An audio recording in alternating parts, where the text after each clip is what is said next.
nuk mund të ta përdosim ne në këtë studio kanonin, as nuk mund ta përdosim kanonin e Lek Dukagjini që ka mbijetuar kaq shekuj, sepse gruaja nuk vritet. Okej. Para se gruas çdo kapitull të ka dalë jashtë kanunit, nëse ka ndonjë term për të përdorur. Do të tregoj rastin unë që e kam të jetuar punën e gjakmarrjes. Avokat, folëm pak për atë se çfarë ka ndodhur, sigurisht unë kam përshtypjen e di se mendimin tuaj se s'mund të komentosh për një ngjarje kaq të rëndë, por do doja të diskutoja pak vrasjen e mëparshme që referua dhe Prençi, një vrasje në vitin 2016 e Gensëm Hillajt, i cili është babai i njërit prej autorëve, në atë kohë 13 vjeçër Natom Hillaj, sot 23 kur kreu krimin. Tani ajo ngjarje ka apo s'ka autor sot? Duhet të themi që e para, nëse flasim për ngjarje të vjetra dhe këtu flasim prapë për organet shtetërore dhe kthehemi aty ku po diskutonte zoti Prençi, duhet kemi normalisht ngjarjet, sidomos për ngjarjet e rënda, të zgjidhura shpejt, ngjarje të zgjidhura shpejt, të hetuara sakt dhe të marra drejtësi përfundimtare. Pra nëse nuk i kemi këto momente, atëherë nuk mund të flasim për ngjarje të vjetra dhe për lidhje me situatën e sotme. Pse e them këtë? Sepse nga ato çfarë dim ne dhe i kemi diskutuar, pra nuk ka një vendim të formës prerë për një autor të caktuar që lidhet me këtë ngjarje ose me këtë ngjarje të vitit 2016 që ju e përmendët. Pra në momentin që nuk ka një vendim formës prerë, që dikush është dënuar penalisht me një vendim përfundimtar dhe i është atribuar kjo vrasje, atëherë mbetemi në një ngjarje e cila quhet e pasbardhur dhe organet e drejtësisë në këtë rast, duke filluar nga policia e shtetit te prokuroria, që kanë detyrën e hetimit, unë mendoj që kanë dështuar dhe nuk kanë arritur dot të gjejnë autorin, si shumë ngjarje që kanë ndodhur në Shqipëri. Pa mban përgjegjësi, çfarë ka ndodhur? Shkallë e parë, i shpallit pafajshëm Krishnik Mujecin bashkë me vllajën apo vëllezërit në atë kohë.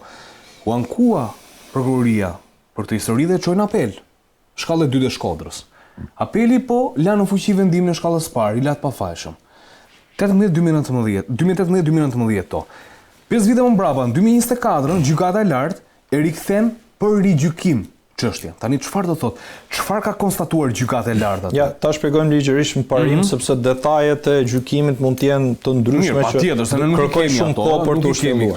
Por në parim kemi dy vendime pafajësie, gjykatës shkallës parë dhe gjykatës apelit. Në këtë moment konsiderohet si një gjykim, si një vendim për sa i përket provave dhe themelit, një vendim përfundimtar.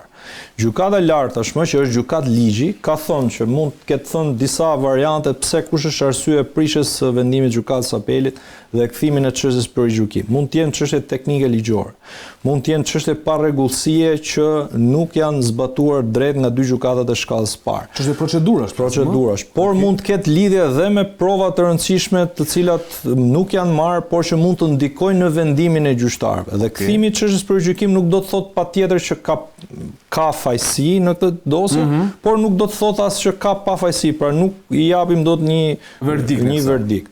Por në moment që kemi dy vendime pafajësie, atëherë do të thotë që këtu gjykatat nuk kanë arritur të gjejnë prova bindëse shkencore, pavarësisht ankimeve që përmendet prokurorisë, të cilat të çojnë përfundimisht në fajësinë e personit të panderur që është marrë i panderur në këtë proces.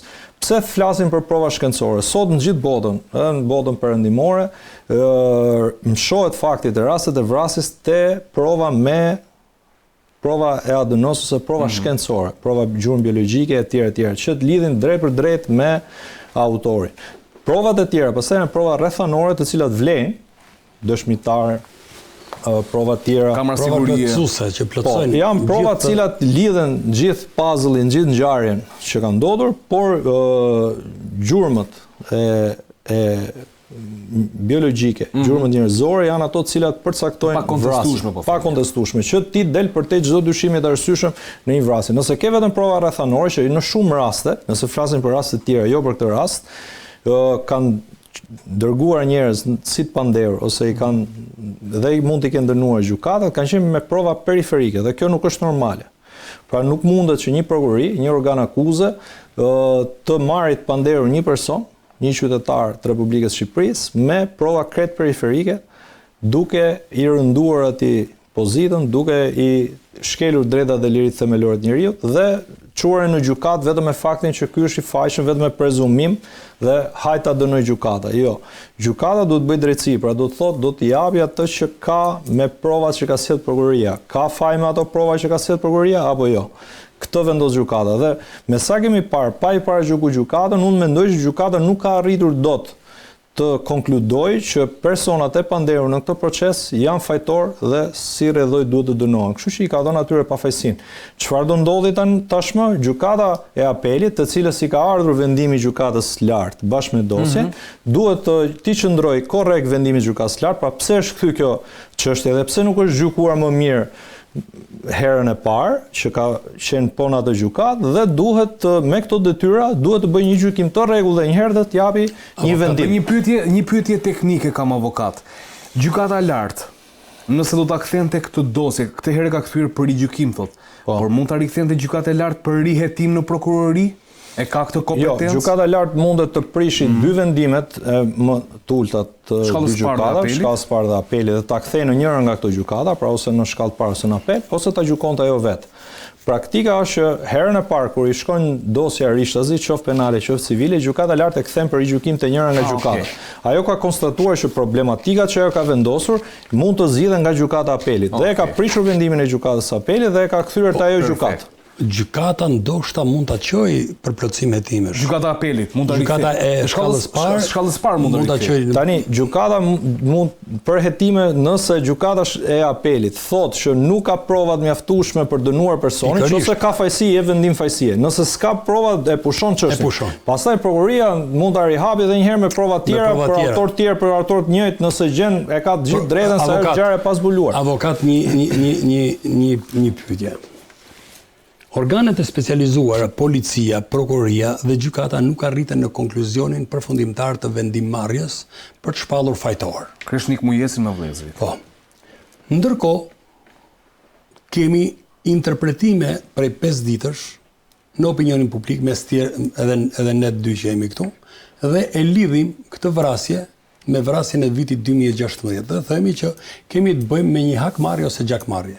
Atëherë pyetja e drejtë për drejtë është, kur organet e specializuar nuk kanë arritur në konkluzionin që këtë vrasje e ka bërë Kreshnik Mujesi ose vëllezëri, ose vllai i Kreshnik Mujesit, atëherë si mundet ne të mendojmë që 3 djemë të ri apo 4 e kanë bërë këtë vrasje për hakmarrje, për gjakmarrje, nga e morën vesh ata se kush e kishte bërë vrasjen dhe nga e din ata postulat se e ka bërë Kreshnik Mujesi, ndaj cilit është ngritur arma. Jo, në mënyrë pa diskutueshme, dyshimi parë, pra parimisht bëjmë gjithë dakord që nuk mund të ketë. Sepse, me fal, që ta çoj pyetjen e plot. Tani nesër do t'i lindet drejta, gjithmonë duke referuar kanunit, pa e përdosur kanunin, duke respektuar parimet e kanunit, sepse është vërtet një kod i shenjtë. Ka qenë. Për kohën ka qenë. Ka qenë për kohën dhe sot mbetet i shenjtë në kuptimin e referimit të mendjes private, po, të referimit, po jo të bazës ligjore. Nëse kemi patur 4 persona, 2 në njërin mjet dhe 2 në mjetin tjetër, 3 kanë qenë aty, 3 kanë qenë. Po njëri ka dalë, ka bllokuar rrugën dhe 2 tjerët që kanë qenë në tjetër. Që kanë qelluar. Tani, nëse do të lind drejta mujecëve për të u hakmar ose gjakmar, për shembull, ndaj kujt do të shkojnë të qellojnë, ndaj atij që i bllokoi rrugën, ndaj këtyre që qelluan. Se këtu tani lidhet e drejta për të qelluar, kur ky pa u përcaktuar fajtor nga organet e drejtësisë bëhet fajtor nga kundërshtarët ose nga të lënduarit ose nga njerëzit e viktimës së 2016-s. Jo, ne prandaj i rënduam faktit që këtu organet e prokurorisë dhe të policisë duhet kishin bërë punën e tyre për ta zbardhur ngjarjen e herë mirë, ngjarjen e vitit 2016 po flasim. Dhe kjo mund sillte një lloj qartësie, por me vendimet e gjykatës, ne si qytetar, cilët respektojmë këto ligje, të cilët janë vendosur në Republikën e Shqipërisë, duhet të pranojmë që derisa këto organe kanë arritur në këtë konkluzion, nuk mund të ngrem gishtin mbi atë person. Kjo është ligjore, kjo duhet të jetë dhe morale, mendoj. Kjo duhet të jetë dhe sipas zakonave të shqiptarit, se është bërë një përpjekje për të akuzuar një person. Ka marrë 2 pafajësi. Tani, a do kthehen, a do shkojmë nesër në përfaqësi, këtë nuk e dim. Kjo është për të parë, është një kalvar. Një nga shqetësimet që ne kemi ngritur shpesh është pse gjykatat vonojnë në dhënien e drejtësisë. Ky është një histori tjetër. Pse prokuroria vonon në zbardhjen e ngjarjeve, që është një problematik në vete. Pra të gjitha këto rëndojnë mbi situatat, rëndojnë sidomos kur flasim për vrasje. Mua më vjen keq në këtë histori sepse ajo se çfarë duket sikur drejtësia e vonuar, drejtësia e mosdhënë është ju drejt një gjakmarrje, si thotë edhe policia. Se është fakt që është ju drejt një gjakmarrje. Por prodhoi vrasës të rinj, të moshave 22 dhe 23 vjeç. Jo vetëm vrasjet, po ka hapur dhe një kapitull të ri. Tani çfarë ndodh me familjarët? Për reagim. Prem që ju e njihni se ju keni qenë jeni edhe nga zona e Veriut, keni qenë drejtor në Lezhë, policie, drejtor në Shkodër, i njihni këto zona. Çfarë ndodh tani, kanë vrarë dhe gruan? Shiko, unë kam punuar për fat 6 vite në Shkodër, kam punuar në dy regjimet. E kam filluar në vitin 1988. Okej. Dhe kam ikur nga Shkodër në vitin 2003. Pra 6 vite kam punuar Shkodër-Lezhë në detyra të ndryshme. Dhe çuditërisht, nëse më lejoni, për shikuesit tuaj duhet t'jap një shembull tipik të gjakmarrjes që e kam përjetuar në vitin 1993 në Rrezat Bushatit, ka qenë një rrugë e bukur e veshur në dy anët me plepa, Domethënë që janë prerë mbas vitit 95-96. Dhe na njoftojnë për një vrasje të një plaku dhe shkojmë, ishte vrarë një plak 83 vjeç. Edhe sot ja mbaj emrin Zev Gjeka, mos gabojmë Zev Kol Gjeka. Lapsus, nëse unë nuk e mbaj mend emër, po jam i bindur që e kam mbajtur mend gati. Nëse gaboj për emër babe mbi emër, do më kërkoj ndjes. Por Zef, që e ka pas emrin Zef, e kam të sigurt. Ishte i rënë nga malësia Dukagjinit, vrasësi, ishte një 50 vjeçar, e kish vrarë duke kositur, ka qenë periudhë muaj-maj i 93-shit, kishte qenë duke kositur ato anësorët e parcelës Grurit me këto barë, që po e pregadiste për kur të vinte pjekja për korrjen me autokombajn. Ndërkohë vrasi shkon edhe 3 plumba në krahëror. Pra jo në kokë, në krahëror. Pa e dëmtuar fytyrën e merr ca barë nga ato që kishte kositur plaku, ja vendos poshtë kokës dhe i vendos edhe i shami te koka, një shami të kuqe. E kthen me kokë nga perëndimi dhe e len aty.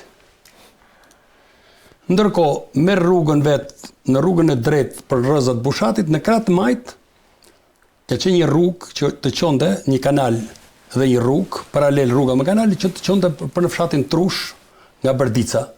Pasi ec 200-300 metra, fut pistoletën në një qese plasmasi për ta ruajtur pistoletën, e lidhte shumë, edhe e kishte futur në anësorët kanalit për afër një peme për ta mbajtur mend për të shkuar për ta marrë më vonë. Okej. Ndërkohë që ne diktuam, zbuluam, kapëm, edhe ai na çoi tek arma ku e kishte futur dhe na tregoi si kishte bërë vrasjen. Pra e kishte vrarë me 3 plumba, e kishte kthyer me kokë nga perëndimi, siç e do zakoni. Dhe me kokë me fytyrë nga qielli, dhe i kishte vendosur një ca bar nga ato si vrasjes, gjakmarrje? Gjakmarrja, kishte marrë gjakun e gjyshit. Pra vrasja ishte bërë për një vrasje para më shumë se 90 vitësh. Pra kishte marrë gjakun e gjyshit.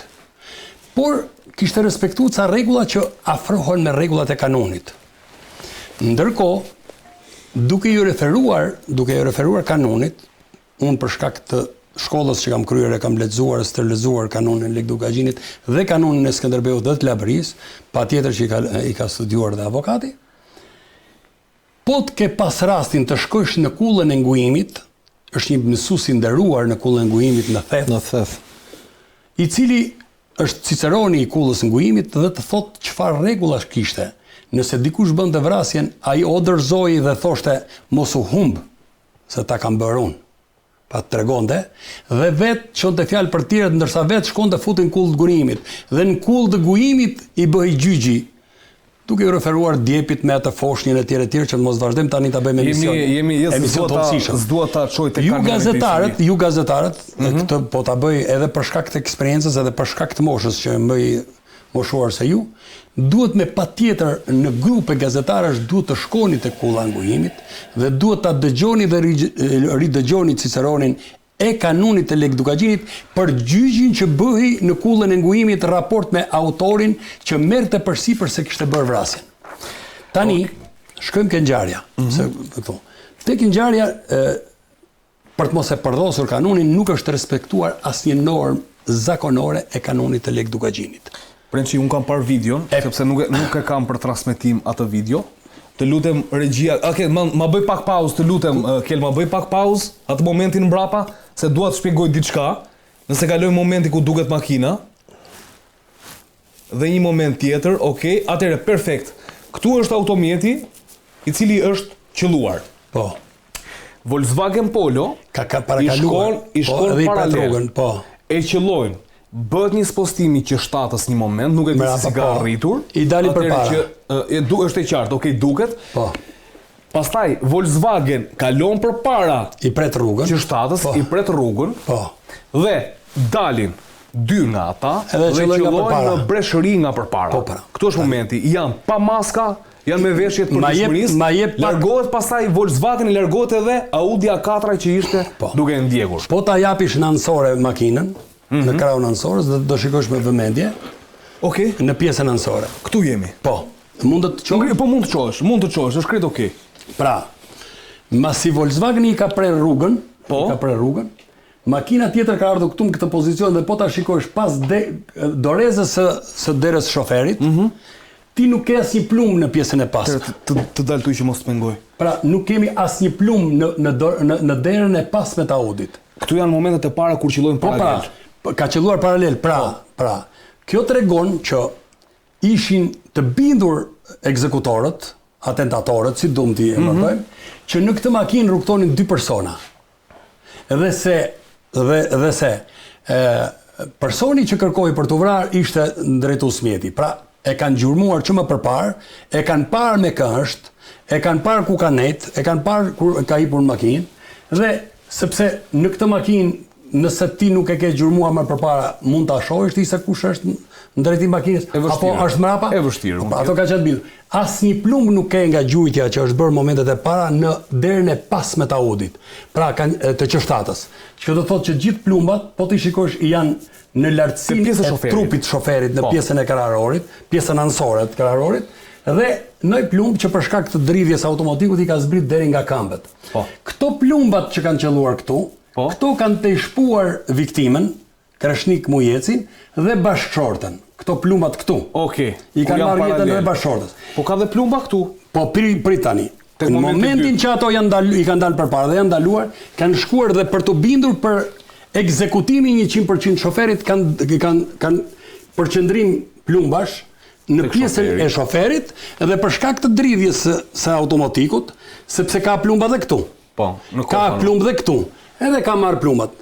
Ndoshta ata s'kan pas qëllim për ta ekzekutuar bashkëshortën, por plumbat ansore kanë vrarë bashkëshortën. Unë jam i bindur që shkaku i vdekjes së bashkëshortës, këto ta nxjerr akti ekspertimit, janë plumbat që kanë marrë nga pjesa e majt, që kanë të shpuar trupin e Krashnik Mujecit dhe kanë shkuar. Kurse unë nuk mund të bindem që ky plumbi këtu, që është fis tek bashkëshortja të viktimës pra. Po, sepse ajo masi ka marrë plumbit, ka rënë, masi ka marrë plumbat e parë në ansore, ka rënë në poshtë. E qartë. Kurse këto, ai ka mbajtur për shkak të durëve në timon, që ka pasur timon, ka qëndruar. Ka tentuar të ikin pas. Po, ka tentuar të ikin pas, sepse kanë parë që ka tentuar. Ata janë bindur që nuk është ekzekutuar akoma, ndërkohë që ai mund të vdiste dhe vetëm me plumbat që ka marrë në ansore, dhe i kanë dalë përpara, janë bindur. Kjo është edhe në pamjen filmike. Të falenderoj shumë për këtë shpjegim, këtë ekspertim që i bërët live kësaj vrasje. Megjithatë, shkurtimisht për të thënë dy fjalë dhe për atë se çfarë ka ndodhur, drejtësia duhet të veprojë në raste të tilla aq më tepër me delikatesë në zonat të cilat njihen për një histori që e kanë përdorur kanunin gjëre gjatë për shekuj me radhë, por që sot e kanë deformuar. Do duhet t'i jepet, le të themi, drejtësi aty ku ka nevojë për drejtësi emergjente pasi provohen atentate tilla, krijohen fronte të reja për të marrë haka apo për të marrë gjakun e familjarëve të tyre dhe na provojnë në skenën shqiptare vrasës të moshave të reja. Vetëm një gjë Andi, nëse do më lër vetëm një fjali,